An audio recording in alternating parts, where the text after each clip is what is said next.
sont quelques petites armes. Vous voyez?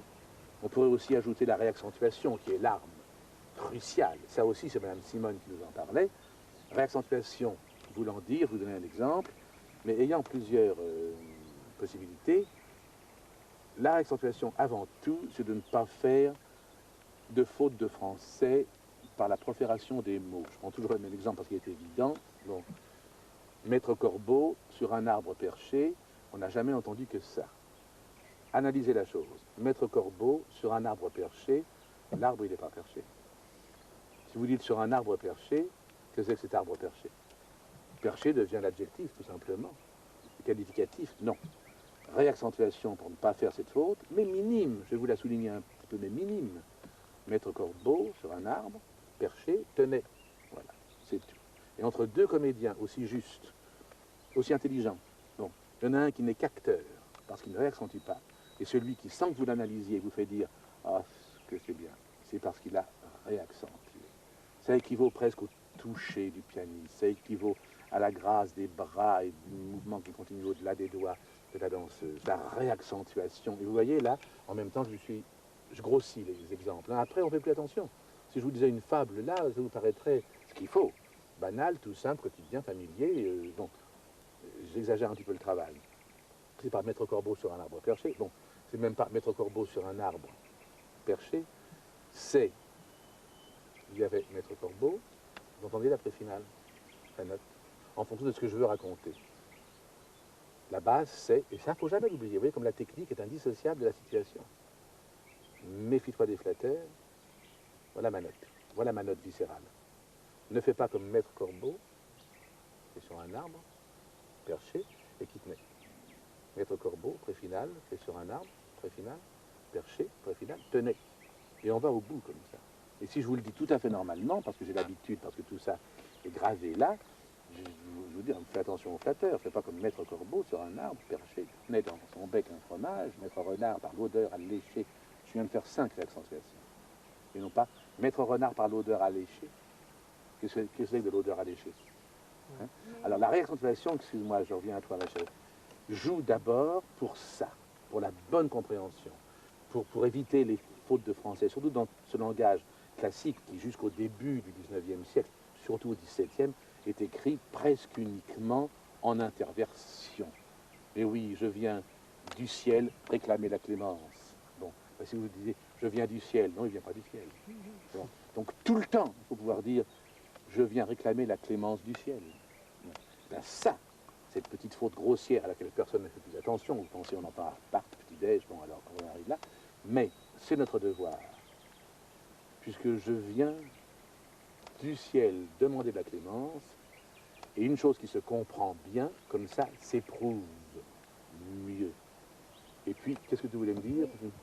Justement, tout à l'heure, vous parliez de la réaccentuation, mais qui nous faisait aussi percevoir un sentiment. Ah ben bien sûr, je me doutais que c'était ça que tu allais me dire, engagé comme je l'étais moi-même, quand je vous ai dit la réaccentuation, avant tout c'est ça.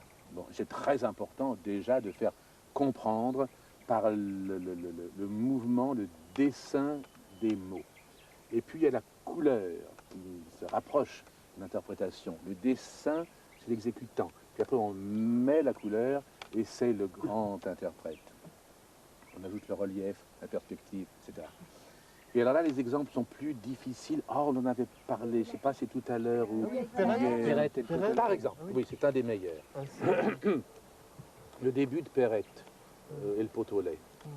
Vous connaissez la fable. Bon, il veut nous dire que même quand on fait attention, on n'est jamais assez vigilant et que nos désirs nous entraînent et que ce qu'on croit obtenir, tout d'un coup, ça s'écroule parce qu'on n'a pas été fidèle à notre envie. Et il prend comme exemple, vous savez, la laitière qui va vendre son lait en espérant des tas de choses, et puis le lait se renverse. Mais ce qui est intéressant, par exemple, au début, je vais vous le dire sans faire à un certain endroit ce qu'il faut faire. On comprend les mots, bien sûr, on est dans l'approche de l'idée, mais ça ne s'inscrit pas, ça ne se grave pas en nous charnellement, avec plus de conscience et de compréhension physique.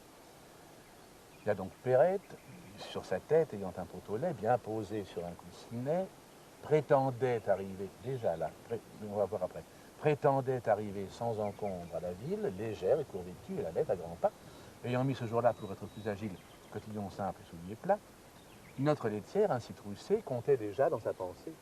Voilà ce qu'on entend sous ce jeu. Bon. Je vais me faire mon texte en même temps que je vais vous dire la fable. Car c'est ce texte que l'on coupe après, mais qui donne le relief, et qui est remplacé par une réaccentuation. C'est là que la réaccentuation est un moteur de l'interprétation. Des choses que vous avez envie d'ajouter au texte pour mieux le servir, vous ne pouvez pas ajouter des mots, et bien c'est la réaccentuation et la qualité de cette réaccentuation. On est donc d'accord que Perrette, elle ne voulait pas tomber, hein, elle avait tout fait pour ça, Perrette, sur sa tête ayant un pot au lait, bien posée sur un coussinet, hein, on nous indique qu'elle a vraiment pris garde. Prétendait, elle a dit en partant, je vais aller à la ville, j'aurai encore tout mon lait, je le vendrai, j'aurai tout ça. Bon, prétendait arriver sans encombre à la ville, bon, elle part, ça part d'un bon sentiment, on est d'accord avec elle, bon, légère et court-vêtue, pour ne pas se prendre les pieds, elle allait à grands pas, ayant mis ce jour-là, sciemment, pour être plus agile, cotillon simple et souliers plats, eh bien notre laitière, ainsi troussée, comptait déjà dans sa pensée tout le prix de son lait. Notre laitière ainsi troussée, je ne rien dit, on peut le couper. Notre laitière ainsi habillée, on vient de le dire. Ce qui est important, c'est de faire comprendre que notre laitière, qui prétendait s'être habillée de manière à ce que ça ne tombe pas, eh bien, elle a commencé à cogiter, puis elle a sauté, puis il est tombé. C'est pour vous dire que même ceux qui s'imaginent avoir tout fait pour que ça ne tombe pas, ils ont cru le faire, ce que je viens de vous faire là. Ils ont cru le faire et ils ne l'ont pas encore fait assez. Notre laitière ainsi troussée, c'est pas crucial, quoique. Si vous dites notre laitière ainsi troussée, bon bah oui, notre laitière ainsi troussée, c'est ce qu'il y a dans le texte, effectivement. Si vous voulez mieux faire comprendre d'où ça vient et ce qui va suivre, c'est comme si vous dites aux gens, notre laitière, n'oubliez pas, telle qu'elle l'a voulu, hein, vraiment habillée telle qu'elle l'a voulu. Ça, je veux le traduire. Qu'est-ce que j'ai à mon service? Une réaccentuation. Notre laitière, ainsi troussée.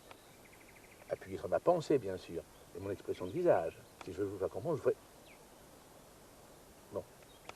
Mais la réaccentuation, et ça c'est un cas parmi des centaines d'autres, c'est un